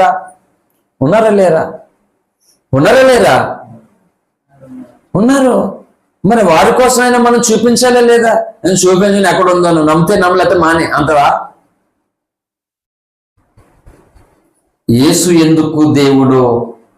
యేసును నమ్మితే ఎందుకు స్వర్గము? యేసును నమ్మకపోతే ఎందుకు నరకము? దీని గురించి మనమే కదా చెప్పాలి. అంటే దేవుని పిల్లలే చెప్పాలి. సింపుల్గా ఏం చెప్పారు? ఏమో అంత అనవసరం. నమ్మితే స్వర్గం, నమ్మపోతే నరకం, అంతే. ఆవిడ సరే, నమ్మితే స్వర్గం, నమ్మపోతే నరకం. నువ్వు నమ్మవు కదా, స్వర్గానికి వెళ్తావు అని అడుగుతాడు. ఏం చెప్తావు? అందుకే అంటున్నాను, ఒక స్పష్టత మనకు ఉండాలి. ఉన్నటువంటి అన్ని కూడా గడ్డు పరిస్థితుల్లే. హల్లెలూయా. అన్ని కూడా గడ్డు పరిస్థితులే. అందుకని ఈ అక్షయతను స్వతంత్రించుకున్న నేరదు. చాలా ఆ కొరింథీ పత్రిక 15వ అధ్యాయం ఒక ఉన్నతమైన పాఠం చెప్తాడు. ఏంటి ఆ 3 వచనాలు, మన మూలవాక్యంలో 3 వచనాలు ఏం చెప్తున్నాయి చూడండి. ఇదిగో మీకు ఒక మర్మం చెప్పుచూ ఉన్నాను. 52ది, మనమందరము నిద్రించము గాని నిమిషంలో ఒక రెప్ప పాటున కరగూర రోగ గాని మనందరము మార్పు పొందుదము. హల్లెలూయా. ఏంటి ఏ మట్టి శరీరముతో అయితే, ఎలా చూడండి అందరూ కూడా, ఏ మట్టి శరీరముతో అయితే మనము సమస్యలు, కష్టాలు, బాధలు పొంది ఆత్మ సంబంధులుగా బ్రతుకుతామో, ఈ శరీరమే. కానీ జీవించేటువంటిది, ఆలోచించేది ఆత్మ నియమము ద్వారా, ఆత్మ సంబంధము ద్వారా జీవిస్తామన్నమాట. అలాగే ఎవరైతే ఈ శరీరంతోనే ఆత్మ సంబంధాలుగా బ్రతుకుతారో, ఆత్మ సంబంధాలుగా జీవిస్తారో, వాళ్ళు ఏమవుతారు తెలుసా? మత్స్యము కానిటువంటి మహిమ శరీరాన్ని ధరించుకుంటారు. సావులైనటువంటి ఒక మహిమ శరీరాన్ని దేవుడు ఇస్తారన్నమాట. హల్లెలూయా. ఈ మార్పు పొందుతామంట. కడగానే నిద్రించడం కానీ కడుగొప్ప పాట మార్పు పొందుతామంటే ఏ మార్పు పొందుతావు? ఈ శరీరాన్ని మాయమైపోతావు ఒకసారి అని. ఈ శరీరాన్ని మాయమైపోయి ఏ శరీరం వస్తుంది? మహిమ శరీరం వస్తుంది. ఈ మార్పు పొందాలి, ఇది దేవుని చిత్తం. ఆ మార్పు పొందడానికి రక్షణ లేని వారు రక్షణ పొందడానికి మారాలి. రక్షణ పొందినటువంటి వ్యక్తులు, నామకార్థంగా బ్రతుకుతున్నటువంటి వ్యక్తులు దైవ చిత్తము కొరకైన అందుకే చాలా మార్పులు ఉన్నాయి. నేను నిజంగా చెప్తున్నా, నా బోర్లు కాకుండానే ఒక్కొక్క మార్పు కోసం లేఖనాలు చూపించుకుంటూ నేను వెళ్తే అవునేలాగా 6 గంటలకు దాటేస్తుంది ప్రసంగం మాట. హల్లెలూయా. ఖచ్చితంగా దాటేస్తుంది మాట. అందుకంటున్నాను, ఆలోచించండి. అన్ని జనులుగా ఉన్నటువంటి మనం ఒక మార్పు పొందే కదా క్రైస్తవులు అయ్యాము. అవ్వలేదా? ఒక మార్పు మనలోకి వస్తేనే క్రైస్తవులు అయ్యాము. ఇప్పుడు క్రైస్తవులైనటువంటి మనము అనేక మార్పులు మనలో కలగాలి మాట. హల్లెలూయా. ఏమన్నా వాళ్ళలో మెస్సెల్ లాంటి వాటర్ సంబంధించినటువంటి నీటి చెమ్మ దగ్గర ఈ చెరువులు చేసినప్పుడు ఎక్కువగా కలిగి అక్కడ పురుగులు పట్టేస్తుంటాయి బాగా. ఏ పురుగులు? గొంగళ పురుగులు పట్టేస్తాయన్నమాట. మొత్తం అదంతా పట్టేస్తుంది. పట్టేసి ఆ తర్వాత దాని యొక్క గుల్లలు మాత్రమే ఉంటుంది దానికి. ఆ గొంగళ పురుగులు ఏమయ్యాయి ఇప్పుడు? అదిగా ఏమైనాయి? హల్లెలూయా. ఆ గొంగళి పురుగు సీతాకోకలు చిన్న మార్పు. అప్పుడు గొంగళి పురుగు ముట్టుకుంటే బాబే దూరం వెళ్ళిపోతాం. ఇప్పుడు అది వచ్చి వాళ్ళతే చాలు అంత ముచ్చిపోతామో రంగు రంగులతోటి. ఎవడేసాడు రంగు దానికి? మనం వేసామా? హల్లెలూయా. అది ఎంత మార్పు చెందిందో చూడు. అంటే అది మార్పు లేనప్పుడు అసహించుకునేటువంటి శరీరంతో ఉంది, దాన్ని ఎవడు ముట్టుకోడు, అవునా కదా? కానీ ఇప్పుడు మనం ముట్టుకున్నామంటే దొరకదు. చూసావా దాని వాల్యూ ఎలా పెరిగిపోయిందా? ఇష్టపడతాం అందరూ, కానీ అది మనకు దొరకదు, ముట్టుకునేంత దొరకదు. అదే గొంగళి పురుగు ఉన్నప్పుడు ఎవరు పడతాను ముట్టుకోవచ్చు, అది అక్కడే ఉంటది. నువ్వేం చేసినా నేను ఏం చేయనులే అన్నది అక్కడే ఉంటది. నీ మొక్కం నువ్వేం చేయబడివంటే నేను అసలు నేను ముట్టుకుంటే కదా అంటే అది అక్కడ దొరికేటప్పుడు దాన్ని ఎవరో టచ్ కూడా చేయరన్నమాట.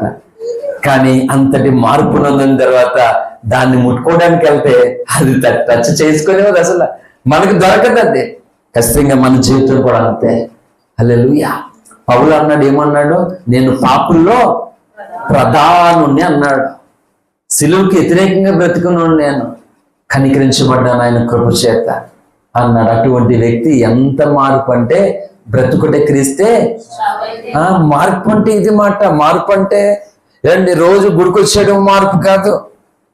రావద్దని చెప్పట్లేదు అలాగంటే మానేస్తారు ఈ రోజు నుంచి. అది మాత్రమే కాదు మార్పు అంటే. అంటే చూడండి, ఒకప్పుడు అంత దేవుని పేరిట వ్యతిరేకంగా దేవుడి పేరు చెప్తేనే ఏంటి విరోధంగా బ్రతికేటువంటి ఆ వ్యక్తి ఇప్పుడు దేవుడి కొరకు ద్వేషింపబడిపోయేంత మార్పు వచ్చేసింది. కొడుతున్నారు, కొడుతుంటే తిరిగి కొట్టలేదు.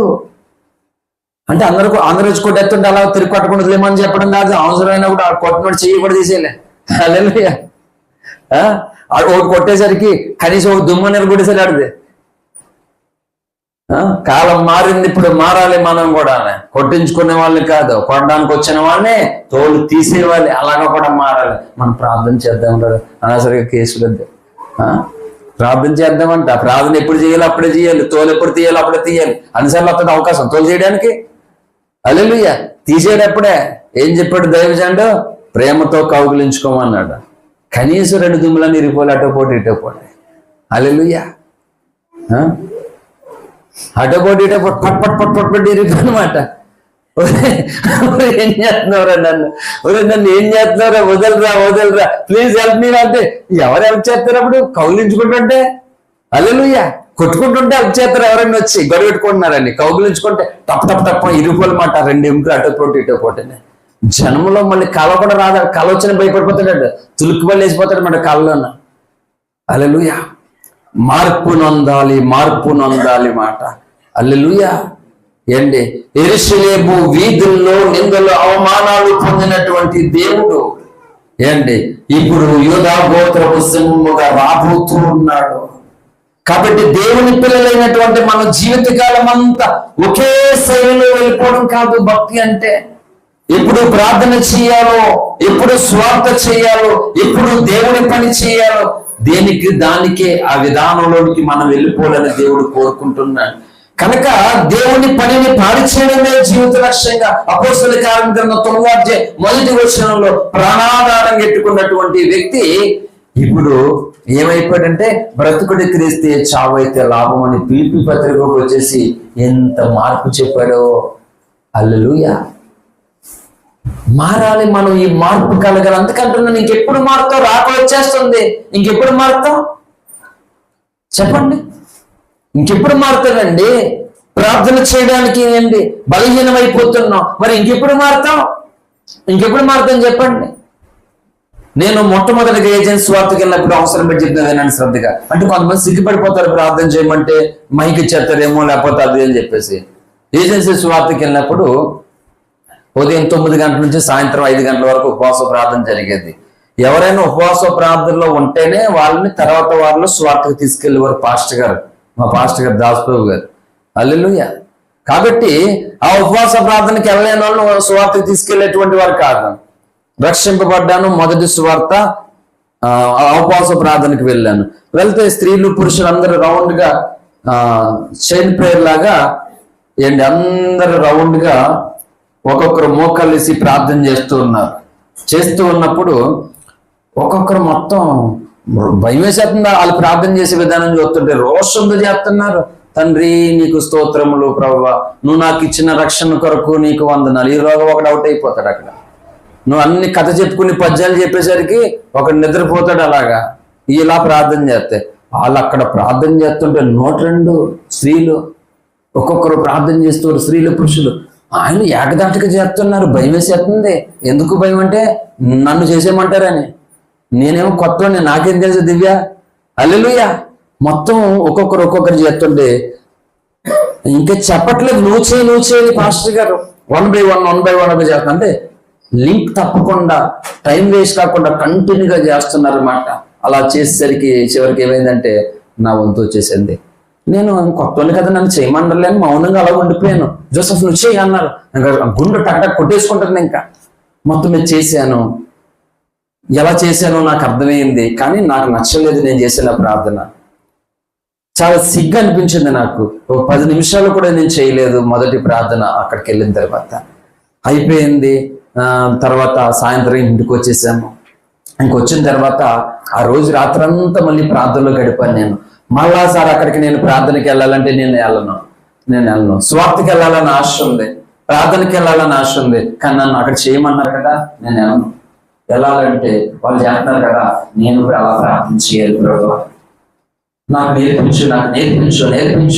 నేను ఏమని ప్రార్థన చేయాలో నాకు తెలియదని రాత్రంతా ఇంట్లో పడి ప్రార్థన చేయడం మొదలు పెట్టాను. ఆ తర్వాత స్వార్థకి వెళ్ళినటువంటి తర్వాత అది ఏజెన్సీ మారేడుమిల్ల దగ్గర ఈ గోకవరం ప్రాంతాల్లో ఆ ప్రాంత స్వార్థకి వెళ్ళినప్పుడు అక్కడ ఉన్నటువంటి ప్రజలు పరిస్థితులు, వాళ్ళు ఉండేటువంటి స్థితులు, వాళ్ళకి ఏమైనా ప్రాబ్లం వస్తే, నైట్ ఏమైనా నొప్పి వస్తే హాస్పిటల్కి వెళ్ళడానికి ఎక్కడ లేదు, హాస్పిటల్కి వెళ్ళడానికి అవకాశం లేదు, వాళ్ళకి ఒక వెహికల్ లేదు కిందకి రావడానికి. కొండలు నువ్వు సూపర్ తెచ్చాగలదు. హల్లెలూయా. ఏంటి చాలా బాధ అనిపించింది. వినండి శ్రద్ధగా. ఎంత బాధ అంటే ప్రెగ్నెంట్ వాళ్ళు ఉన్నారు, అందరూ ఉన్నారు అక్కడ. వాళ్ళకి ఏమైనా కష్టం వస్తే ఇప్పుడు ఈ అడవిలో ఈ భయంకరమైన క్రూర మృగాలు సంచరిస్తున్నటువంటి స్థలాల్లో ఈ హాస్పిటల్కి వెళ్ళాలంటే ఇంపాసిబుల్ అనడానికి. ఎంత కఠినమైనటువంటి పరిస్థితులు. మనం ఉన్నటువంటి స్థలంలో ఏదైనా ఇబ్బంది వచ్చినా నాకు మొక్కలు అందరూ వచ్చి అడుకుంటారు, హాస్పిటల్కి తీసుకెళ్తారు, వెహికల్స్ మనకున్నాయి. కానీ ఈ పరిస్థితి ఏంటి? నేను చెప్తున్నాను యథార్థంగా. ఆ ఏజెన్సీ స్వార్థకి వెళ్ళి ఇంటికి వచ్చిన తర్వాత నశించిపోతున్నటువంటి ఆత్మల వరకు భారం కలిగింది. అప్పటి వరకు ప్రార్థన నేర్పించి నేను మళ్ళీ వెళ్ళాను అక్కడికి, నా వల్ల కాదు, నాకు నేర్పించబడవన్నానా. అక్కడికి వెళ్తే యథార్థం చెప్తున్నాను దేవుడి సాక్షిగా. అక్కడ నుండి నా ప్రార్థన జీవితం మొదలైందండి. ఆగట్లేదు, చేసే కొద్దిగా ఇంకా కనబడుతున్నాయి. ఎంత ప్రార్థన చేసినా ఇంకా ప్రార్థన చేయవలసినటువంటి చాలా కనబడుతున్నాయి. అదే చెప్తున్నాను. ఈరోజు ఖాళీగా నువ్వు తిరుగుతున్నావంటే అంటే పని పాటలే కాదు, నీ పనిలోనే నీవు నిమగ్నం అయిపోయి ఇంక ఏ పని ఉంటే అందులో మునిగిపోయి ఇంకా అదే జీవితంలో ఉండిపోయి నువ్వు అలా ఉంటే ఇంకెప్పుడు నువ్వు మార్పు కలిగినటువంటి ప్రార్థన చేస్తావు. ఇతరులు రక్షణ పొందాలని ఇప్పుడు వేదన పడతావు. రక్షణ పొందినటువంటి వ్యక్తులు ఎలాంటి రెస్పాన్సిబిలిటీ లేకుండా, వాళ్ళు దేవుడికి ఏ మాత్రం ఉపయోగపడకుండా అలాగే జీవితకాలం అంతా అలాగే బ్రతికేస్తూ ఉంటే వాళ్ళు మార్పు కొరకు ఎప్పుడు నువ్వు కన్నీరు కారుస్తావు. వాళ్ళు దేవుడి దగ్గర తిరగాలని, వాళ్ళు నీ ఇంట్లో ఉంటే వాళ్ళు దేవుడికి ఉపయోగపడాలని, వాళ్ళు మార్పు కొరకు నువ్వు ఎప్పుడు ప్రార్థన చేస్తావు. నువ్వు మారితేనే నీ ఇంట్లో దేవుడి కార్యం నువ్వు చూస్తావు. హల్లెలూయా. అదే ఈ రోజు రక్షణ పొందిన వాళ్ళే గుడ్లెట్టేస్తున్నారండి. రక్షణ పొందిన వాళ్ళే అన్ని జనాల రక్షణకు అడ్డుగా ఉంటున్నారు. రక్షణ పొందిన వాళ్ళే దేవునికి దూరంగా ఉండిపోతున్నారు. అవునప్పుడు నేను కూడా మీతో వస్తాను అలాగంటారు చెప్పండి అంటారా? మనం సాగుతున్నప్పుడే ఇతరులు రావడానికి ఇష్టపడతారు దేవుని దగ్గరికి. అవునా కదా? మనం ఆగిపోతున్నప్పుడు ఇంకొకరు నేను వస్తానంటారా? అలా అంటారా? ఉండవు చాలా ఈదే ఇల్లు ఆకారం ఉండవు అని అన్నారు. అందుకే అంటున్నాను, ఈరోజు సత్యంలో మనం ఉన్నాము. ఏంటి ఇంకొకరు సత్య సంబంధాలుగా మారాలంటే సత్యంలో ఉన్నటువంటి ప్రతి వ్యక్తి కూడా ఖచ్చితంగా మారాలి. హల్లెలూయా. సత్యంలో ఉన్నటువంటి ప్రతి వ్యక్తి కూడా సత్యానికి తగినటువంటి ఒక క్రమం నీలో ఖచ్చితంగా ఉండి తీరాలి. అలా ఉంటే ఇతరులు సత్యంలోనికి రావడానికి ఇష్టపడతారు. నువ్వే మార్పు లేనప్పుడు ఇంకొక నీతో రావడానికి ఏమి ఇష్టపడతారు? ఇంకొకటి వెళ్ళిపోతారు. మా సంఘం సత్య సంఘం, మాకు ఆదివారం వల్ల ఉంటుంది వల్ల అని అంటారు మాట. లెక్క ఉండదు. అందుకంటున్నాను. అలా వెళ్ళినప్పుడు అక్కడ నాకు సిగ్గు అనిపించింది. నేను చేసుకున్న ప్రార్థన పెట్టి స్వార్థకి వెళ్ళాను. వెళ్ళిన తర్వాత అక్కడ స్థితిలో అక్కడ మనుషుల పరిస్థితులు ఎంత కఠినమైనటువంటి జీవితాలతో వెళ్ళి కూడా ఉన్నారు. మనం చాలా సేఫ్ గానే మనం ఉన్నాం కదా అని అనిపించి నేను ఆ ప్రాంతాల కొరకు మెట్టి చింత 20 సంవత్సరాల క్రితం ఆ ప్రాంతంలో అడిగి పెట్టాను. నేను మెట్టి చింత, సీతపల్లి, మారేడుమిల్లి ఈ ప్రాంతం చెప్తే ఇంకా చాలా ఊళ్ళు ఉన్నాయి. రోజు ఆ ప్రజల కొరకు కన్నీరు కాచి వాళ్ళు గుర్తొచ్చేసేవారు నాకు. ఆ ప్రజలు రోజు కన్నీరు కాచి వాళ్ళ కొరకు ప్రార్థన చేసేవాళ్ళని. అయ్యో తండ్రి, వాళ్ళు నశించుకోకూడదు ప్రభా, వాళ్ళు రక్షణ పొందాలి ప్రభా, వాళ్ళు నీ రాజ్యంలో ఉండాలి ప్రభా అని రోజు ప్రార్థన చేయడం మొదలు పెట్టాను. అలాగా భారం కలిగింది. ఆ ప్రమేయంలో మా చిన్న వలసల కొరకు 12 సంవత్సరాలు ఉపవాసాలు చేశాను. నేను 12 సంవత్సరాలు ఉపవాసాలు చేశాను చిన్న వలసల కొరకు నేను ప్రార్థన. కాబట్టి నేను చెప్తున్నాను, నువ్వు ఏ ఊర్లో ఉన్నావో ఆ ఊరు రక్షణ కొరకు నువ్వు మార్పు కలిగిన ప్రార్థన నువ్వు చేయాలి. హల్లెలూయా. కానీ ఖచ్చితంగా నువ్వు చేయాలి. ఎప్పుడు చేస్తావు నువ్వు? ఎన్నో మార్పులు ఉన్నాయి. కాబట్టి ఇలాగ మనము మన ఐడియాలజీ ఒక్కొక్క విధంగా మనం మార్పు పొందితే అప్పుడు ఏమో తెలుసా, ఆ కడదూరం రోగినప్పుడు మనమందరం మార్పు పొందుతాం. ఏ మార్పు అంటే ఈ శరీరము అన్స్పాటెడ్గా మహిమ శరీరంగా మారిపోతుంది అంతే. హల్లెలూయా. అది మారాలంటే ఇన్ని మార్పులు నీలో ఉండాలి. నేను ఏమి చెప్పలేదు, పైపైన చెప్పుకొని వెళ్ళిపోతున్నాను అంతే. ఇన్ని మార్పులు నీలో ఉండాలి. అంతేకాని ఏ మార్గంగా చిట్టి చెడుగులాగా వచ్చి కూర్చుండి 4 కులుకుబాట్లు పడిపోయి ఆమెనని చెప్పేసి వెళ్ళిపోతే ఏం మారినట్టు? అప్పుడు నీ శరీరం ఏం మారుతుంది అక్కడ? అర్థమవుతుందా? అందుకే నేను చెప్తున్నాను, ఎందుకు ఈ ఆల్రెడీ ప్రార్థనలు అంటే మనము మార్పు చెందనివ్వకుండా మనల్ని పెట్టి ఇతరులు మార్పు చెందకుండా దుష్టుడు మనల్ని అన్ని కోణాల్లో అన్ని విధాలుగా బంధించేశాడు. ఎక్కడికక్కడే బంధించేసి నిన్ను సమస్యలు చూపెడతాడు. ఈ సమస్య తీరే వరకు నువ్వు భక్తి చేయవు. అర్థమవుతుందా? ఈ సమస్య తీరే వరకు నువ్వు గుడికి వెళ్ళవు. మేలు పొందుకోవడం కొరకు, కొన్ని సమస్యలు తీరుకోవడం కొరకు చాలా మంది దేవునికి దూరం అయిపోతూ ఉన్నారు.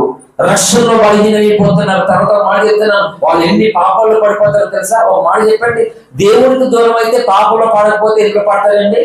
చెప్పండి. ఖచ్చితంగా అనమాట. అంటే దేవుని వాక్యం వింటున్నప్పుడు, ఒక సహవాస ప్రార్థనలో పాపములు పొందుతున్నప్పుడు, పాపం చేయాలంటే నీకు భయం కలుగుతుంది. పాపకరమైన మాటలు వినాలన్నా, మాట్లాడాలన్నా నీకు భయం కలుగుతున్నది. ఇప్పుడు దేవుని సన్నిధికి దూరం అయితే ఖచ్చితంగా నేను చెప్తున్నాను, దైవం వచ్చేది తెగిపోచేస్తుంది. ఖచ్చితంగా ఎలా పడాలో అలా పడడానికి సాతానుడు బోల్ అవకాశాలు ఇస్తాడు. నాశనం అయిపోతారు ఖచ్చితంగా. అవరా? చెప్పండి, అవరా?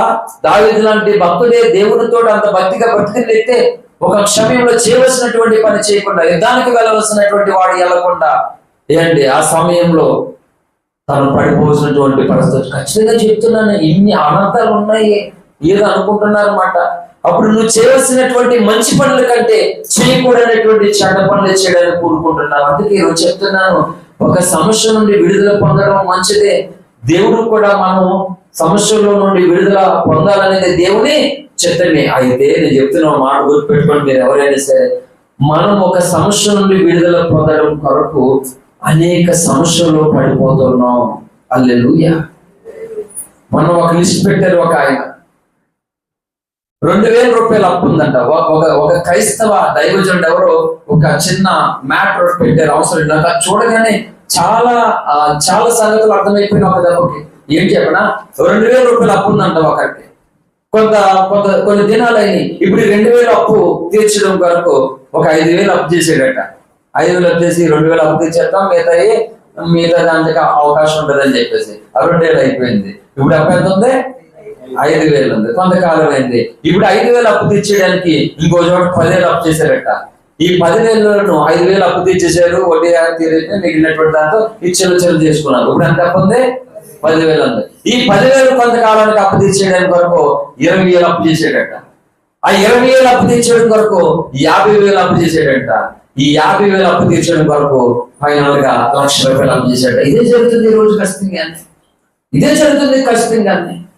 అలాగే చెప్తున్నాను, చిన్న సమస్య నుండి విడుదల పొందడం కొరకు ఒక రోజు గుడికి వెళ్ళకపోయినా పర్లేదు, ఒక వారం పనుల్లో పాల్పోయినా పర్లేదు, గట్టిగా ఒక సంవత్సరం గట్టిగా కష్టపడడం అనుకో, దేవుడు లేడు అనుకోండి, సెట్ అయిపోతాం జీవితకాలం అంతా అనుకుంటున్నారు. ఏం సెట్ అయిపోతాం? సైతాన్ని కూడా దగ్గర సెట్ అయిపోతాం చివరికి. నిజం చెప్తున్నాను, క్రైస్తవ సంఘాలని చాలా మోసం చేస్తున్నాడు సాతానుడు. మనం చాలా మోసపోతున్నాం. మనం చిన్న దాని నుండి, అందుకంటే సామెత గోడుతో పోయేదాన్ని గొడవగా తెచ్చుకుంటారు కదా. ఇలాగా రకరకాలుగా తీసుకెళ్లి చివరికి నువ్వు అనేక చట్టాలు, అనేక చిక్కులు, అందుకే సులువుగా చిక్కులు పెట్టేటువంటి పాపం అని చెప్పాడు ఇతని పత్రిక 12వ అధ్యాయము 1వ వచనంలో. హల్లెలూయా. అర్థమవుతుందా?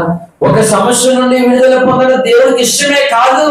మనం మన సమస్య నుండి విడుదల పొందలేకపోవడం దేవుడికి ఎప్పుడు ఇష్టం కాకపోయేది కాదు. విడుదల పొందడం దేవుడికి ఎప్పుడూ కూడా ఇష్టమే.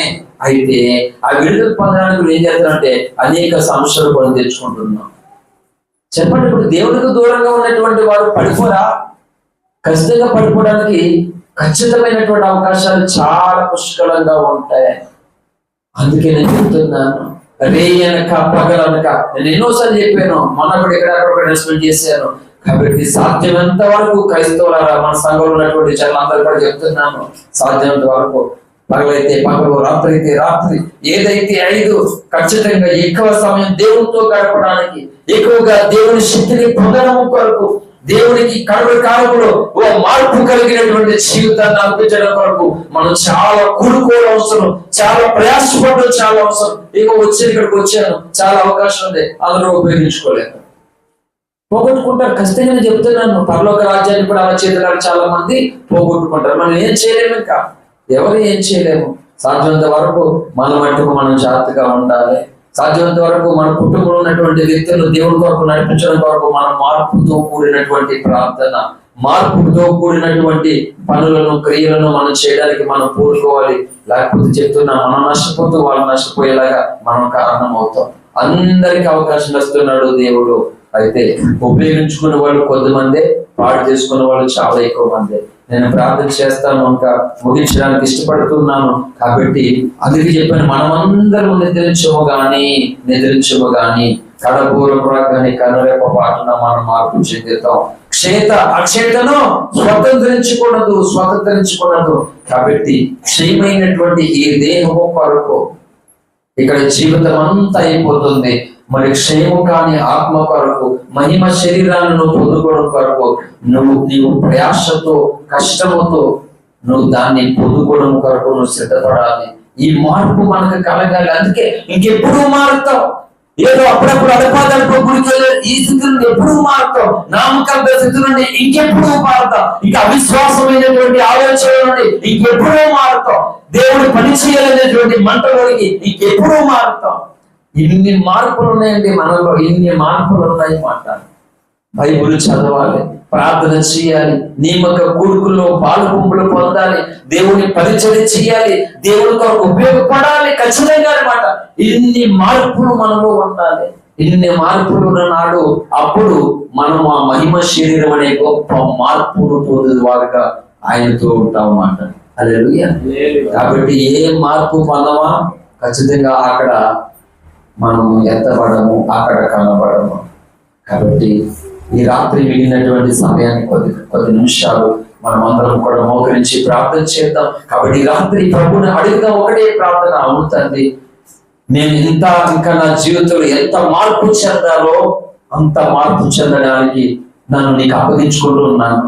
నేను మార్పు చెందడానికి నేను ఇష్టపడుతున్నాను ప్రభువా, నాకు సహాయం చేయడని ప్రభుకి అప్పగించుకుందాం. ఈ మాటలు దేవుడు మన వెనుకలో ఆశీర్వదించును గాక. ఆమేన్, ఆమేన్. Thank you. అందరికి వందనాలు. మోకరించండి, ప్రార్థన చేసుకుందాం. రండి త్వరగానే మీ ఉదయకాల కార్యక్రమాలకు, వేటలకు